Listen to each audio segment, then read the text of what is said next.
In story we're told how our fathers of old braved the rage of the wind and the waves, and crossed o'er the deep to this desolate shore because they were loath to be slaves. The birthright we hold shall never be sold, but sacred maintained to our graves, and before we'll comply, we'll gallantly die. For we must not, we will not be slaves. Brave boys, we must not, we will not be slaves. Hooray for the Sons of Liberty! Oppose the Stamp Act! This is taxation without representation! Follow the Sons of Liberty! In the summer of 1765, this song for the Sons of Liberty could be heard all through the 13 American colonies. The Sons of Liberty were men who organized to oppose the Stamp Act, which had been passed by the British Parliament. And before we'll comply, we'll gallantly die. For we must not, we will not be slaves. Brave boys, we must not, we will not be slaves. What was the Stamp Act? Why did the colonists feel that if they complied with it, they would become slaves?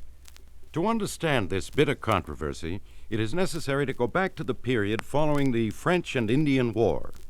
During that war, the British and the colonists, working together, had fought side by side to drive the French out of North America. But this war also had united the colonists in a common cause and given them experience in organizing themselves into groups of fighting men. And it had brought prosperity to the merchants of New England. But the French and Indian War had left England with a large debt. Heavy taxes at home made England begin to look to its prosperous colonies for money to help the situation.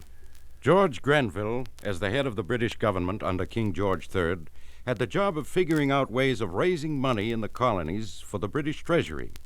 He began by pushing through Parliament the famous Sugar Act of 1764. The Sugar Act reduced the duty on molasses imported from the West Indies, but it placed much higher import duties on refined sugar, coffee, indigo, and other West Indian commodities. It also placed higher duties on all goods not produced in England. Grenville's plan was aimed to help the British merchant, even if it harmed the colonial prosperity. That same year, the Currency Act was passed. This act prohibited the use in the colonies of paper money as legal currency. Since there was very little metal money, many colonists could not get enough of it to pay their debts. The Sugar Act angered the rich merchants and the ship owners. The Currency Act angered the ordinary citizen. In Boston, merchants began a boycott of British goods.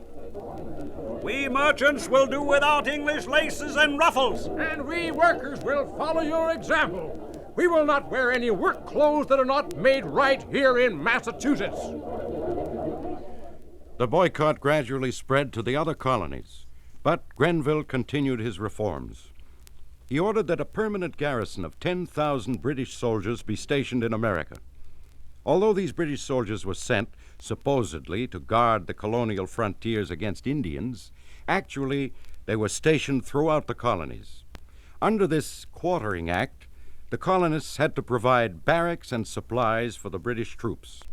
The colonists resented the presence of the British soldiers and even more bitterly objected to housing and feeding them. They reflected their feelings in this parody. 'Twas winter and blue Tory noses were freezing As they marched o'er the land where they ought not to be. The Valiants complained at the fifers' curse wheezing, And wished they'd remained on the banks of the Dee, on the banks of the Dee. Nor did Grenville intend that England pay all the other costs of maintaining these troops in America, estimated at over $1 million a year.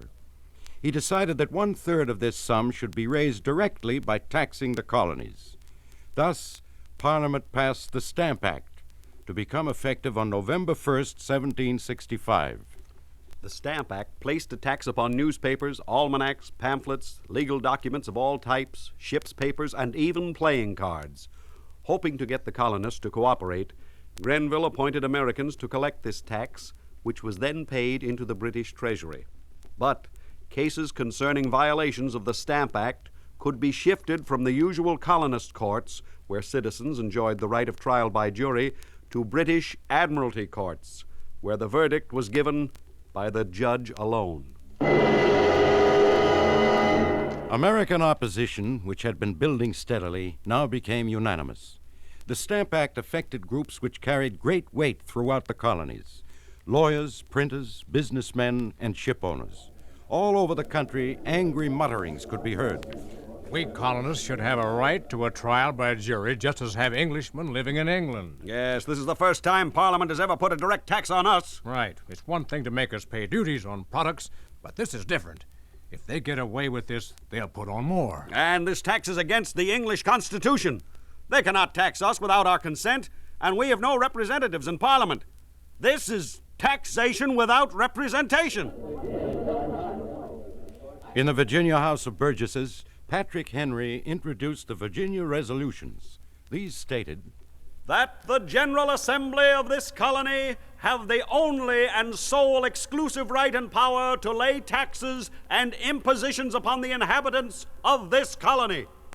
In a famous speech supporting these resolutions, Patrick Henry is said to have ended with these words: Caesar had his Brutus, Charles I his Cromwell, and George III his... And George III may profit by their example. If this be treason, make the most of it! The Virginia resolutions were discussed widely throughout the colonies. But not all the colonists simply talked about their grievances. Some formed secret organizations, like the Sons of Liberty, to oppose the Stamp Act. Often led by men of wealth and high position, these groups sometimes resorted to violence in order to force stamp agents to resign their posts and merchants to cancel orders for British goods. Before we comply, we'll gallantly die, for we must not, we will not be slaves. Finally, on June 6, 1765, the Massachusetts Assembly sent a circular letter to each colony suggesting that a Congress meet in New York City in October to discuss the Stamp Act. South Carolina, Rhode Island, Connecticut, Pennsylvania, and Maryland endorsed the proposal promptly. The assemblies of New Jersey, Delaware, and New York failed to take formal action, but were represented by delegates chosen informally. The other 4 colonies failed to act and were not represented. On October 19, 1765, 27 delegates from 9 colonies formed the Stamp Act Congress. This was the first time so many colonies had united in a common cause. Christopher Gadsden of South Carolina expressed the new spirit of cooperation when, in a speech to the Congress, he declared, There ought to be no New England man, no New Yorker known on the continent, but all of us Americans.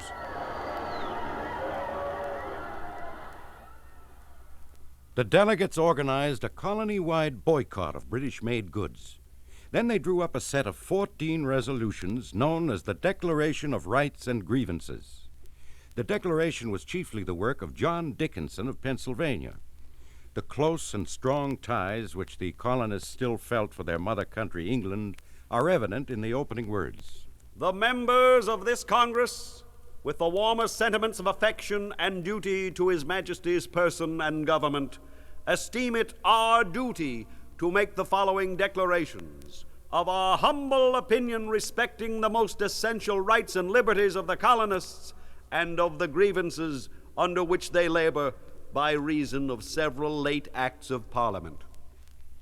In the first declaration, the colonists reiterated their strong loyalty to the British government. That His Majesty's subjects in these colonies owe the same allegiance to the Crown of Great Britain that is owing from his subjects born within the realm, and all due subordination to that august body, the Parliament of Great Britain.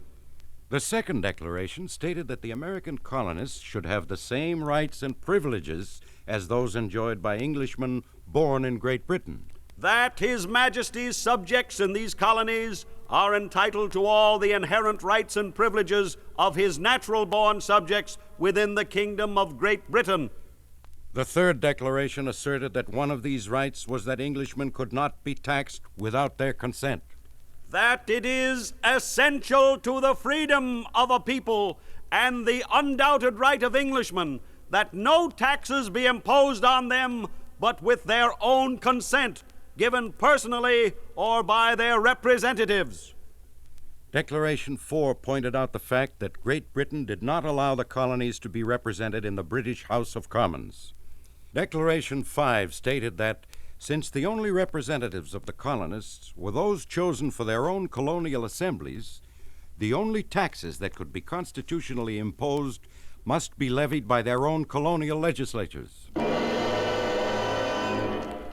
Declaration 6 declared that the British government had no right to take the colonists' property for the Crown.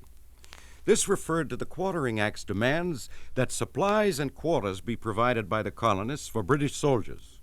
The Seventh Declaration stated that the colonists had a right to a trial by jury.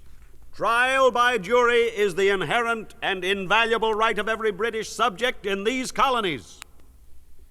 Declaration 8 specifically condemned the Stamp Act for imposing taxes on the colonists and giving the Admiralty courts the authority to try the colonists without a jury.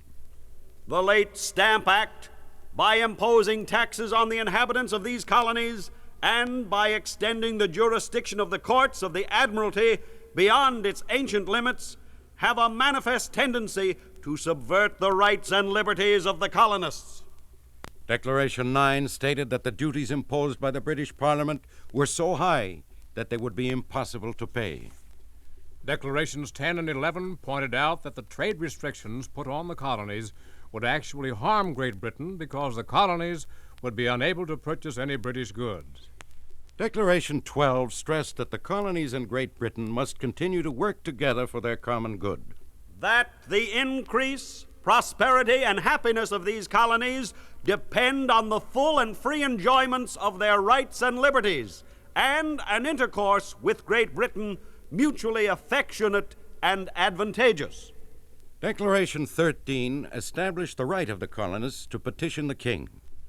The last declaration, 14, demanded that all acts depriving the colonists of their rights, such as the Stamp Act, be repealed. Lastly, that it is the indispensable duty of these colonies to procure the repeal of the acts for applying certain stamp duties of all clauses of any other acts of Parliament whereby the jurisdiction of the Admiralty is extended, and of the other late acts for the restriction of American commerce. The British Parliament met on January 14th to debate the Stamp Act. Grenville demanded that the army be used to enforce it. Benjamin Franklin appeared before the British House of Commons and powerfully stated the colonial case. He warned that the use of troops to enforce the Stamp Act might bring on rebellion. He called for outright repeal. In addition to this bitter colonial opposition, the British Parliament was being pressured by British merchants who had been hurt by the American boycott of their goods. There was nothing for the British government to do but to back down. In March 1766, Parliament repealed the Stamp Act and revised the Sugar Act downward. America received the news with rejoicing. John Adams wrote that the decision of the British government to abandon the Stamp Act hushed into silence almost every popular clamor and composed every wave of popular disorder into a smooth and peaceful calm. The boycott of British goods was immediately lifted. The colonists everywhere expressed gratitude and loyalty toward their mother country.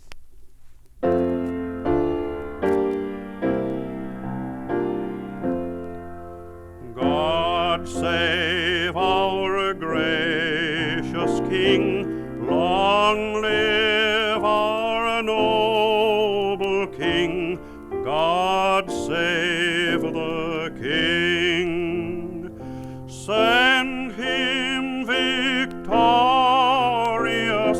happy and glorious, long to reign over us, God save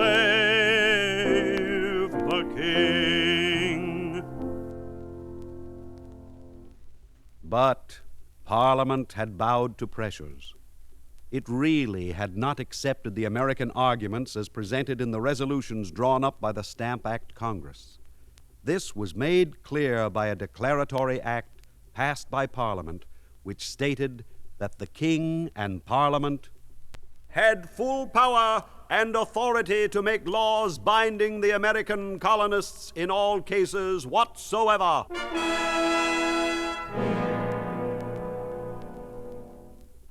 This gesture of retaliation was hardly noticed at the time, but it foreshadowed events which finally exploded into war between England and the American colonies, the Revolutionary War. The Stamp Act Congress brought the colonies together and united them in a common cause. It set the pattern which the colonies were to follow in taking future action against their mother country. It showed them that in union there is strength. Born from a world of tyrants beneath the western sky, we'll form a new dominion, a land of liberty. The world shall own we're masters here, then hasten on the day. Oppose, oppose, oppose for North America.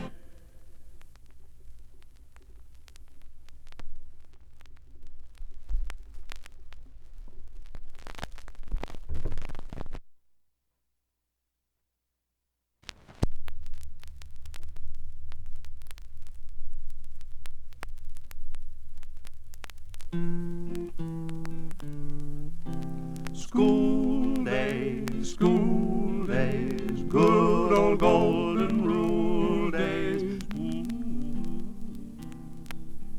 Today, school days are so much a part of American life that it is difficult to realize that only a little over 150 years ago, most Americans were unable to get any schooling at all. It was the exceptional person who could read and write. Thomas Jefferson expressed a very radical idea in 1800 when he wrote, "Educate and inform the whole mass of the people." At that time, only the wealthy were educated. It took many years for our present system of free public education to develop in the United States. Yet the seeds for public education were planted back in the New England colonies where the Puritans had settled. The matter of schooling received early attention here because the Puritans considered the ability to read the Bible basic for salvation.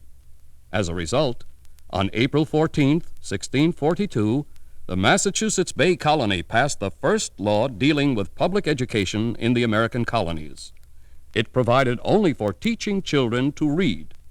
We do hereby order that in every town men appointed shall have the power to take account of all parents and masters and of their children, of their ability to read and understand the principles of religion, and to impose fines upon such as shall refuse. 5 years later, in 1647, Massachusetts passed a law setting up the first system of public school education in the colonies. The Puritans were afraid that the knowledge of their English ancestors would die in the American wilderness unless it was taught to their children. And once again, in this law, they were battling the devil, ye old deluder Satan, by requiring that the Scriptures be taught. It being one chief project of ye old deluder Satan to keep men from the knowledge of ye Scriptures, and that learning might not be buried in the grave of our fathers in church and the commonwealth, it is ordered that every township of 50 householders shall appoint one to teach all children to write and read, whose wages shall be paid either by the parents or by the inhabitants in general. It is further ordered that where any town shall increase to 100 families, they shall set up a grammar school to instruct youth fitted for the university. This Massachusetts law established the important principle that the state would require and the community should provide schools for its children. With the exception of Rhode Island, the other New England colonies adopted the same system. By 1765, at least 48 Massachusetts towns were maintaining grammar schools where basic subjects were taught with rigid discipline. Reading and writing and arithmetic taught to the tune of a hickory stick. Elsewhere in the colonies, there were few public schools. In the middle colonies, where there were many different religious sects, each church supported its own school. And in the southern colonies, where the plantations were widely scattered, the children of the planters were either tutored at home or sent to England to school. Throughout the colonies, the leading method of education for the poor was apprenticeship, under which a person was legally bound to serve another in return for being taught a trade or skill, such as weaving. When I was a young lad, I lived all alone. I worked at the weaver's trade. A handful of colleges, such as Harvard, Yale, and William and Mary, were established primarily for the purpose of training ministers. But few young people got to college, and many received no schooling at all. Then, in 1775, the American Revolution started. Scholars leave their schools with patriotic teachers. Farmers seize their tools, headed by their preachers. After the colonies had won their independence from England, one of the many problems the new nation faced was education. Because religious liberty was a freedom for which Americans had fought, the new state constitutions repealed laws which required the state government to support the established church. Thus, the old educational system, under the churches, was undermined, and there was no new system to take its place. But the founders of the United States realized the necessity of education in a democracy ruled by the people. Benjamin Franklin said, "Wise and good men are the strength of a state, much more so than riches or arms." As the new nation expanded westward, American leaders knew they must plan for general education. Thus, when the Confederation Congress drew up the Land Ordinance of 1785, it reserved certain areas in the Northwest Territory for educational purposes as follows. Be it ordained by the United States and Congress assembled to divide the said territory into townships of 6 miles square. There shall be reserved the lot number 16 of every township for the maintenance of public schools within the said township.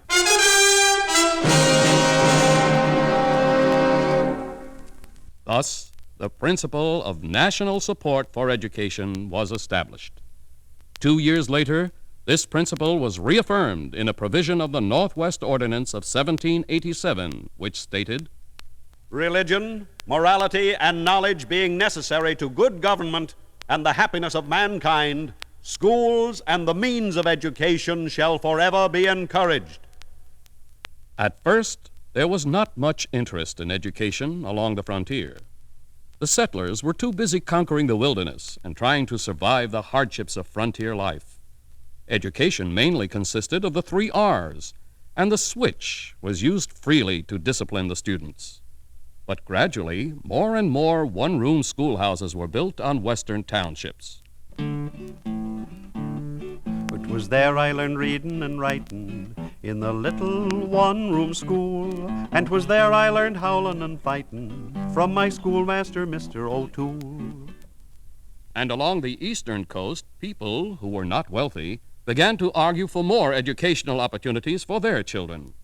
Why should only the rich children be educated? This is a democracy, and we people are supposed to rule. Yeah, and if we can't get better education for our children, only the rich will rule. I think the state ought to set up good schools here, just like in the West. How about that? That's what I believe. All right. Opposition to public education came mainly from the owners of private schools, religious groups who maintained their own schools, wealthy people, and others who argued it's unconstitutional for the state to levy taxes to support schools. Yes, the education of children is the responsibility of the parents, not of the state. That's true. I say yes, the state. In spite of some opposition, the principle of a free public school system, supported by the state, was gradually accepted by a majority of the states. In 1803, higher education was given a great boost when Congress granted to the new state of Ohio an entire township of land to support a university. Similar grants were made to each new state entering the Union, with the result that 17 state universities had been founded by 1861, when the country was plunged into a civil war.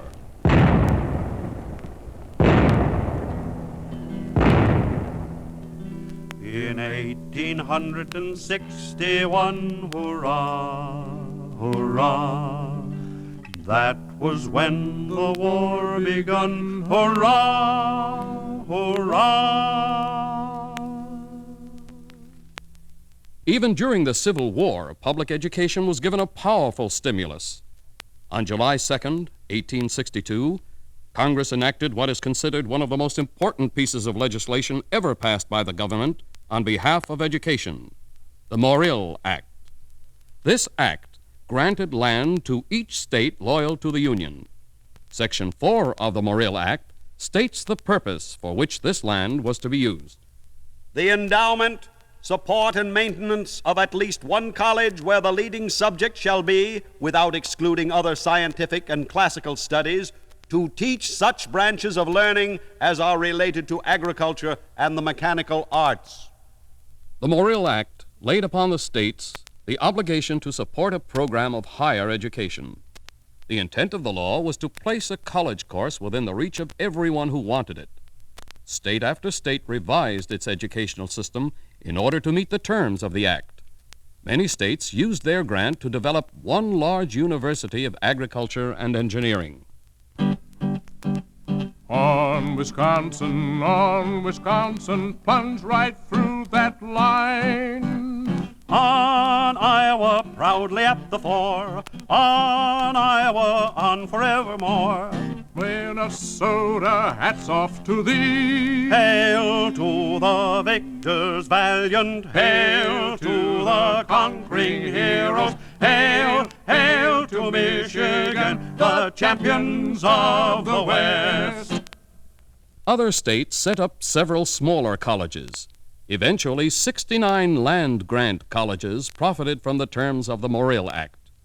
In 1867, the national government created the Office of the United States Commissioner of Education, whose job it was to collect facts concerning education in the several states and territories, and to diffuse information respecting school systems and the methods of teaching.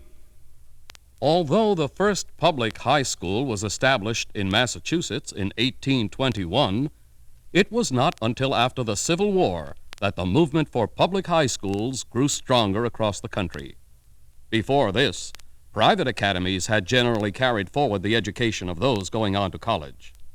When the Civil War broke out, there were only about 100 public high schools in the whole country. But by 1879, there were 500. And by the end of the century, 6,000. Then, in the 1900s, the United States underwent tremendous growth due to what is called the Industrial Revolution. The great increase in wealth resulting from this revolution made more tax money available for the support of public education. And as more and more children pushed on into public high schools, these schools began to offer courses designed for purposes other than preparation for college. Courses of study now included such subjects as industrial arts, home economics, and shop, thanks to the Smith-Hughes Act passed in 1917. This act provided for federal grants and aid to be matched by the contributions of individual states for promoting instruction in agriculture and the trades. Under this act, schools could receive federal funds to pay the salaries of teachers qualified to teach agriculture, manual training, cooking, sewing, and other practical subjects. It also established a federal board for vocational education. Plumbers, founders, dyers, Farmers, hatters, tailors, gaugers, sealers, wares, carpenters, and sailors. Then, on June 22, 1944, higher education was made possible for many more when Congress passed the G.I. Bill of Rights. This bill provided educational benefits to discharged veterans of World War II, including tuition fees, school supplies, and an allowance for living expenses. Thousands of veterans went back to school under these terms, and college enrollments rose to startling figures. Similar educational payments were provided for veterans of the Korean War in 1952.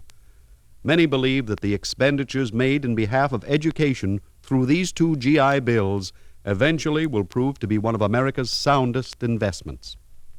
The federal government, although not basically responsible for education, continues to support it in many ways. On September 2nd, 1958, Congress passed the National Defense Education Act. This act included provisions for student loans and fellowships.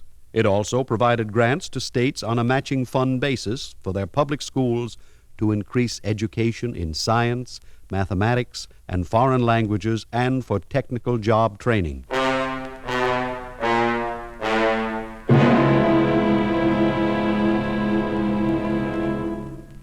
American schools continue to expand and change to meet the needs of a growing democracy. The free public education system of the United States is unique in the world. It is a prime characteristic of our society and has even been called the American religion. Thus, Americans are living up to the words of Thomas Jefferson, who in 1818 wrote of his vision for a system of general instruction which shall reach every description of our citizens, from the richest to the poorest. Oh, beautiful for pilgrim feet whose stern impassioned stress a thoroughfare for freedom beat across the wilderness. America, America, God shed His grace on thee, and crown thy good with brotherhood, from sea to shining